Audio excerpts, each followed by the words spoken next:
काँग्रेसचे प्रदेशाध्यक्ष हर्षवर्धनजी सपकाळ हे राष्ट्रीय स्वयंसेवक संघ भारतीय जनता पार्टीवर टीका करायला लागलेत।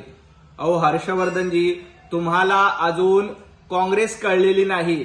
संपूर्ण काँग्रेस आधी समजून घ्या, मग राष्ट्रीय स्वयंसेवक संघ आणि भारतीय जनता पार्टीवर टीका करा।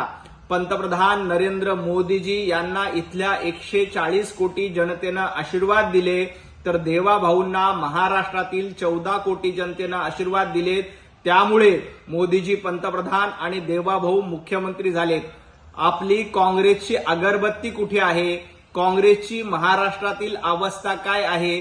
मुख्यमंत्री पदाची स्वप्न काँग्रेसमध्ये कोण कोण बघत होतं आणि त्यांच्या स्वप्नावर पाणी टाकण्याचं काम महाराष्ट्रातल्या जनतेनं केलेले आहे। काँग्रेसमध्ये तुम्हाला कोणी विचारत नाही। त्यामुळं प्रसिद्धीसाठी राष्ट्रीय स्वयंसेवक संघ, भारतीय जनता पार्टी, पंतप्रधान नरेंद्र मोदीजी, देवाभाऊ यांच्यावर टीका करू नका। मुंबईला आणि महाराष्ट्राला खड्ड्यात घालण्याचं काम तुमचं सरकार असताना झालं होतं। भारतीय जनता पार्टी सर्वांना सोबत घेऊन पुढे जाते।